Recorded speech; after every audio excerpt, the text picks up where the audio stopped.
Game changer ఇంత budget అయింది, ఎలా స్పెండ్ చేస్తున్నారు, దే వాంట్ ఆల్ అకౌంట్స్. మేము క్లీన్గా ఉండొచ్చు, తీసుకున్నోడు ఉండకపోవచ్చుగా.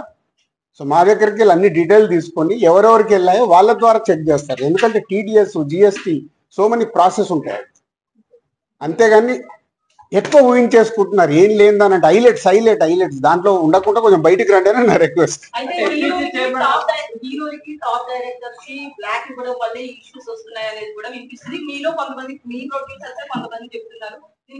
మీ ఛానల్స్ కూడా చాలా చెప్తారు బ్లాక్ ఎక్కడ ఉంది, ఎక్కడికి వెళ్ళి వస్తుంది, నువ్వు సినిమా ఎక్కడ చూస్తున్నావు, ఆన్లైన్లో టికెట్ బుక్ చేసుకుంటున్నావు, 90% బుక్ మై షోలో బుక్ చేసుకుంటున్నావు, పేటిఎంలో బుక్ చేసుకుంటున్నారు.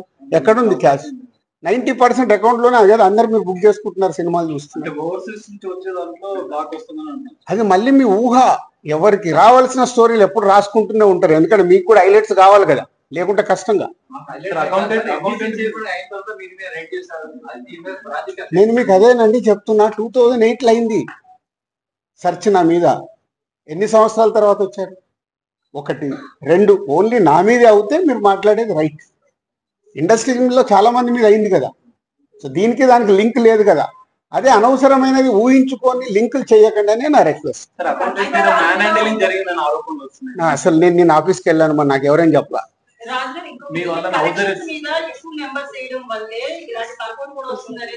అది మొత్తం ఇండస్ట్రీ అంతా కలిపి మాట్లాడతాం, అది నేను ఇండివిజువల్ గా మాట్లాడకూడదు. అలాంటి ఏదైనా ఉంటే కరెక్ట్ చేయాల్సిందే, ఇండస్ట్రీ తరఫున కరెక్ట్ చేయాలి. 22 నుంచి మీరు ఐటీ ఫైల్స్ చేశారా?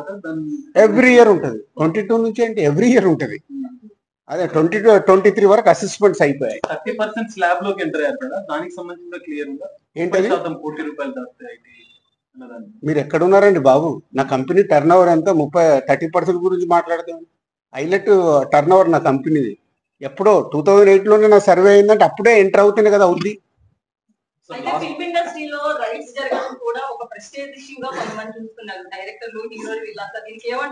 అంటే ఇన్కమ్ ట్యాక్స్ వాళ్ళు అదే అంటారు, సార్ మేము వచ్చినామంటే మీరు పెద్దోళ్ళు అని.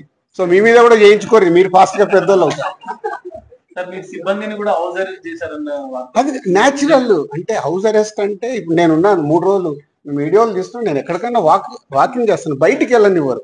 కమ్యూనికేషన్ కాకుండా వాళ్ళకి కావాల్సిన ఇన్ఫర్మేషన్ తీసుకోవడానికి అందరినీ డిఫరెంట్ లో ప్లేస్ లో పెట్టి ఫైనల్ గా కన్క్లూడ్ చేస్తారు.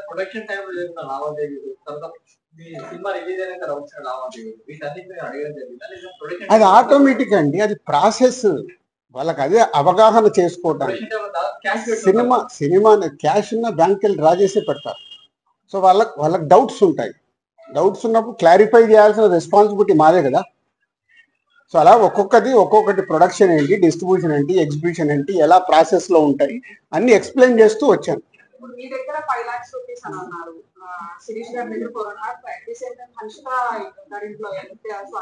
6.5 lakhs టోటల్ కలిసి 20 లక్షలండి. క్యాష్ రూపంలో మా ఫ్యామిలీలో కానీ ఆఫీస్లో కానీ 20 lakhs. అది దానికి కూడా ఇది అన్అఫీషియల్ కాదు, ప్రతి ఒక్కదానికి ఇట్లా డాక్యుమెంట్ ఇస్తారు. ఇది 5,50,000 గోల్డ్ ఉంటుంది. ఏ లిమిట్ లో ఉండాలో ఆ గోల్డ్ కూడా ఉంది అందరిది. యాజ్ పర్ రూల్ ప్రకారం ఎవరి దగ్గర ఎంత ఉండాలో అంతే ఉంది. మెయింటైన్ అంటే మేము రెస్పాన్సిబుల్ పర్సన్ కదా, ఏది మేము తప్పులో ఉండకూడదు. తెలుస్తుంది కదా. ఇగో నా వైఫ్ 75 లక్షలు. సో ప్రతి ఒక్కటి ఇట్లా ఇస్తారు వాళ్ళు డాక్యుమెంట్, పంచనామా చేసి ఇచ్చేసి వెళ్తారు. అందరి క్లీన్ గా ఉంది. అయితే ఎన్ఆర్ఐ నుంచి పొలిటీషియన్స్ నుంచి కొంత బ్లాక్ మనీ రావడం, దాన్ని ఎక్కువగా ఫిల్మ్ ఇండస్ట్రీలో పెట్టడం ఇలాంటివి జరుగుతాయి అంటారు కదా, దీని గురించి? నాకు ఇప్పియరాదు, నేను తీసుకుంటా. మరి తక్కువ ఇంట్రెస్ట్ లో ఎక్కువ ఇంట్రెస్ట్ లో కడుతున్నాను.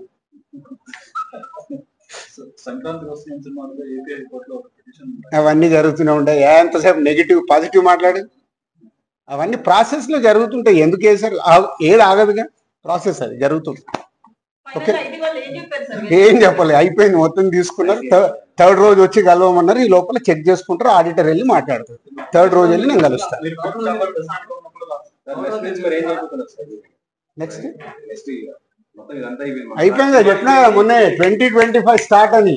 సంక్రాంతి వస్తున్నాం, స్టార్ట్ అయింది కదా. ఎలా సూపర్ హిట్లు కొట్టాలనేది మన పని, అదే మొదలు పెడతాం. ఓకే, పాజిటివ్ అండి. థర్డ్ రోజు రమ్మన్నారు. ఈ లోపల ఆడిటర్ వెళ్ళి మాట్లాడతారు. Okay, thank you. Thank you